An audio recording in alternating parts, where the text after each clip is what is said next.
Kuwait ആഭ്യന്തര മന്ത്രാലയം capital ഗവർണറേറ്റിൽ നടത്തിയ വ്യാപക സുരക്ഷാ പരിശോധനയിൽ 187 പേർ അറസ്റ്റിലായി. സുരക്ഷാ പരിശോധനകളും നടപടികളും കുവൈറ്റ് ആഭ്യന്തര മന്ത്രാലയം ശക്തമാക്കുകയാണ്. കുവൈറ്റ് ആഭ്യന്തര മന്ത്രാലയത്തിന്റെ സെക്യൂരിറ്റി ഡയറക്ടറേറ്റ് സെക്ടറിന് കീഴിലുള്ള ക്യാപിറ്റൽ ഗവർണറേറ്റ് സെക്യൂരിറ്റി ഡയറക്ടറേറ്റ് നടപ്പാക്കിയ വ്യാപക സുരക്ഷാ പരിശോധനയിൽ 187 പേർ അറസ്റ്റിലായി. Kuwait municipality, public authority for food and nutrition എന്നിവയുടെ സഹകരണത്തോടെയായിരുന്നു മേഖലയിലെ സുരക്ഷ ശക്തമാക്കുന്നതിനും ക്രിമിനൽ താമസ നിയമലംഘനം പിടികൂടാനുമുള്ള പരിശോധന.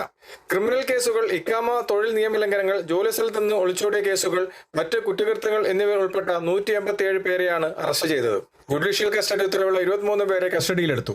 445 ട്രാഫിക് നിയമലംഘനങ്ങൾ രേഖപ്പെടുത്തി. കൂടാതെ 10 മോട്ടോർ സൈക്കിളുകൾ പിടിച്ചെടുത്ത് ട്രാഫിക് ഗ്യാരേജിലേക്ക് മാറ്റി. കുവൈറ്റ് മുനിസിപ്പാലിറ്റിയുടെ സഹകരണത്തോടെ വഴിയരികിൽ ഉപേക്ഷിക്കപ്പെട്ട 19 വാഹനങ്ങൾ നീക്കം ചെയ്തു. ഫുഡ് ആൻഡ് ന്യൂട്രീഷൻ അതോറിറ്റിയുമായി ചേർന്ന് ഒരു റെസ്റ്റോറന്റ് അടപ്പിച്ചു. വിസ കാലാവധി കഴിഞ്ഞവർ, നിയമവിരുദ്ധമായി തെരുവ് കച്ചവടം നടത്തിയവർ, തിരിച്ചറിയൽ രേഖകൾ കൈവശമില്ലാത്തവർ, തെരുവിൽ ഭിക്ഷാടനം നടത്തിയവർ, അസ്വാഭാവികമായ അവസ്ഥയിൽ കണ്ടെത്തിയവർ എന്നിങ്ങനെയുള്ളവരെയാണ് അറസ്റ്റ് ചെയ്തിരിക്കുന്നത്.